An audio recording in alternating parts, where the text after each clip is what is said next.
Olá, eu sou Irina Podosowska. E eu sou Gaelle Spillman e o tema de hoje é disgrafia. A disgrafia está relacionada a uma dificuldade realmente na expressão da grafia, da expressão escrita do indivíduo. Então, esse exercício de escrever, de colocar por escrito as ideias ou um conhecimento, é difícil, né? Exige muito esforço do indivíduo, normalmente é da criança. Então, esse exercício, essa atividade pode acabar sendo mais entediante para o indivíduo. Então, a qualidade da escrita, ela está afetada no sentido de ser, às vezes, ilegível, de estar distorcida, às vezes é uma escrita que não respeita as linhas de jeito nenhum, por exemplo. Pode ter muitas rasuras ou até muitos erros, porque é como se houvesse uma deterioração dessa expressão escrita. Então, isso é muito importante porque a pessoa também acaba demorando mais tempo para escrever o que a gente consideraria uma simples palavra ou frase. Exato. E como você está dizendo, Gaeli, além de trazer uma dificuldade no manuseio mesmo dos materiais de escrita e também da grafia, a disgrafia pode ser associada também a uma dificuldade na consciência fonológica, então no processamento fonológico e na associação que a gente faz entre o som e o grafema, né, entre o fonema e o grafema. Então, a gente precisa prestar atenção nisso, nesse fato, entender se a criança está apresentando também essa dificuldade de associação e de reconhecimento dos sons e grafemas. E além disso, ela também pode ser associada a quadros mais graves, que a gente já mencionou nos nossos vídeos, de dispraxia, onde a gente tem um quadro de dificuldade mesmo, de transtorno nessa coordenação motora, tanto ampla quanto fina, e claro, depender do caso, cada criança é um indivíduo separado, pode estar mais grave, né? Pode se apresentar de uma maneira mais grave ou uma maneira mais leve. Mas nisso a gente precisa prestar atenção, por quê? Porque as crianças com disgrafia, elas geralmente apresentam essa dificuldade na escrita, especialmente na transcrição dos pensamentos, né, no papel, nessa representação escrita. Então, tem algumas estratégias que a gente pode utilizar para ajudar essa criança a se organizar mais nesse espaço do papel, a segurar melhor esse material e a conseguir também ter uma grafia mais organizada, mais limpa. Ah, Irina, por que isso é importante? É porque, na verdade, não é pela caligrafia em si, porque a gente sabe que a caligrafia hoje não é um aspecto tão importante na comunicação, mas é realmente por essa comunicação escrita. E como você estava dizendo, como essas pessoas, porque podem ser crianças, podem ser adultos também, que não foram diagnosticados e não houve uma intervenção para corrigir, eles também têm essa dificuldade porque elas demoram muito tempo e muitas vezes não conseguem realmente representar o que eles querem de maneira escrita, porque ou demora muito, ou requer um esforço muito grande, ou também é uma dificuldade muito mais grave, muito mais persistente. Então, a gente sabe quanto é importante a comunicação escrita hoje e a gente precisa realmente corrigir isso com intervenções precoces, porque na maioria dos casos isso funciona. Então a gente precisa prestar atenção e também procurar um especialista, caso a gente não consiga também resolver a curto prazo, porque se a dificuldade persiste, o especialista é crucial para a gente fazer uma intervenção tanto precoce quanto também sistemática e baseada em evidências. E aí, por exemplo, né, como você disse, é importante ir para o especialista para o diagnóstico e também o especialista depois para o suporte. Então, muitas vezes,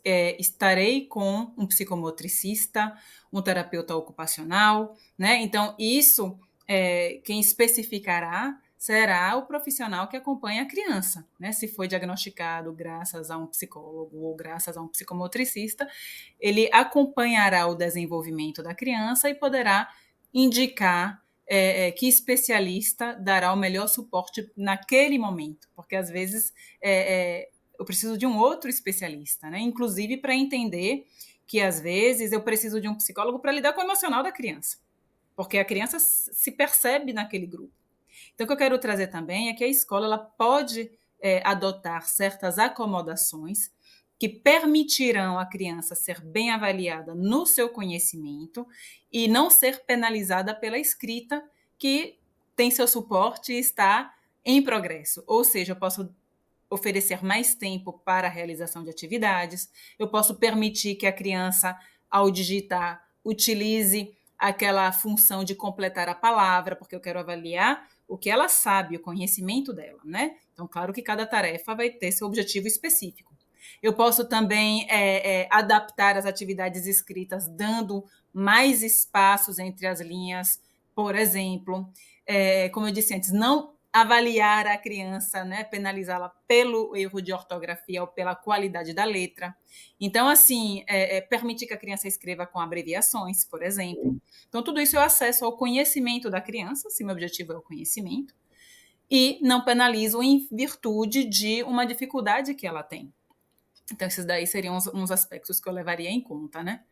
Exato, como você está dizendo, várias adaptações podem ser feitas, desculpa. Claro que a gente precisa identificar essa dificuldade o mais rápido possível, então os sinais na primeira infância, a gente precisa ficar atento a justamente essa coordenação motora fina, então a criança que não consegue segurar os objetos, não consegue pegar e cortar, por exemplo, com a tesoura, ou desenhar direitinho com o lápis, a criança que é mais desorganizada nessa coordenação motora fina, já chama atenção, e aí nesses casos, como a gente falou, procurar um especialista, mas também, como a gente falou, existem adaptações. Então, por exemplo, na escola, a gente tem canetas específicas que essa criança pode utilizar. Além disso, a gente precisa e chama atenção de novo para a diferenciação, porque, como você está dizendo, a avaliação ela precisa acontecer, a criança precisa acompanhar a turma nos conteúdos e nas habilidades que ela precisa desenvolver, mas também a gente precisa avaliar ela e acompanhar ela de uma maneira individualizada. Então, o que é um progresso para uma criança neurotípica nessa idade? Uma criança com disgrafia ou outro quadro de algum transtorno, ela precisa ser avaliada segundo as metas que o professor e os especialistas precisam colocar. Então, um pequeno progresso às vezes pode parecer pequeno, mas para essas crianças ele é grande. Então, nesse sentido, a gente precisa lembrar adaptação das atividades, como você falou, mas também adaptação das avaliações e também estratégias diferentes de ensino. Então, a gente não pode, por exemplo, ficar na frente da turma, ficar, falando, mandar as crianças anotarem, tendo uma criança com disgrafia na sala de aula, porque ela não vai conseguir acompanhar. Então, ou eu trago, por exemplo, tecnologia para a sala de aula, então tem hoje já aplicativos que permitem transcrições, ou eu também penso em estratégias diferentes, até para que essa criança não se frustre, ela consiga acompanhar, ela consiga estudar, ela consiga também se desenvolver. Então, por exemplo, trabalhar com vocabulário, quando a gente traz vocábulos, que nem na dislexia a gente mencionou isso, é mais fácil para essa criança memorizar em como escrevê-los, porque ela já conhece aquela palavra, ela já treinou, então ir por repetição também vai ficar mais fácil reconhecer, e aí nisso a criança também trabalhar por repetição esses movimentos num tempo específico, tanto na sala de aula quanto fora em casa, trabalhar com a tesoura, com corte, com organização de espaços, então trazer esse tipo de atividade é crucial para que as crianças consigam também desenvolver essa parte motora, sem prejudicar também a parte cognitiva e de conteúdos e de habilidades socioemocionais, como a gente falou. Uhum. E um aspecto que eu gostaria de ressaltar é, no nosso vídeo anterior nós abordamos a dispraxia e agora estamos falando de disgrafia. Então, só para pontuar a diferença, que a dispraxia ele impacta, né, um transtorno que impacta na expressão motora ampla e fina do indivíduo e pode afetar, sim, a expressão escrita, mas a dispraxia, ela está também relacionada a toda essa noção do corpo no espaço, né? Como eu me movimento nesse espaço no qual me encontro também. E a disgrafia, ela é específica da expressão escrita. Então, é uma dificuldade do ato de escrever, que envolve a expressão motora fina. Então, é por isso que a gente trouxe, né, esses conteúdos nessa sequência. Isso eu estou trazendo para que fique bem claro para todos. Exato. No caso de disgrafia, a gente percebe que as crianças têm, às vezes, dificuldade dessa associação visomotora. Então, a gente precisa prestar atenção justamente ao olhinho que acompanha o movimento. Então, nisso, é um quadro que é diferente da dispraxia, mas, às vezes, os dois podem estar associados. Então, daí também a importância de um especialista para a gente entender realmente se a intervenção que a gente está fazendo é suficiente e também é adequada para cada caso. E já que você trouxe, ressaltou a importância do especialista, vou trazer só um aspecto curioso, muito mais para instigar a reflexão de todos, né? Eu posso ter no meu ambiente de aprendizagem, por exemplo, crianças com superdotação que têm uma caligrafia que é ruim ou que é medíocre. E muitas vezes a razão disso é que a mente é muito mais rápida, né, do que a velocidade com a qual as mãos conseguem escrever. Então, assim, é como se a minha capacidade de escrita fosse aquém da minha capacidade cognitiva, né, de elaborar meus raciocínios. Então, assim, a criança pode ter uma má coordenação motora fina, sim, mas muitas vezes crianças com superdotação nem consideram importante aquela expressão escrita clara. Então, daí que eu ressalto a questão do especialista para que eu possa melhor entender enquanto ou pai, né, ou responsável ou educador, se é um transtorno, né, nessa habilidade motora fina, ou se tem outra coisa aí envolvida que afeta a expressão escrita da criança, né, do jovem. Então, esse olhar atento é sempre muito importante. Quando eu falo atento, é um olhar empático também e uma mente aberta para a gente entender o que é que a qualidade daquela escrita vem dizer, né? É o que exatamente isso? É um transtorno? É outra demanda da criança? Né? Como eu posso ajudar para que a criança expresse o conhecimento que ela tem? Então, assim, com isso, espero que possamos ajudar no desenvolvimento, né, cognitivo, emocional e social dos nossos jovens.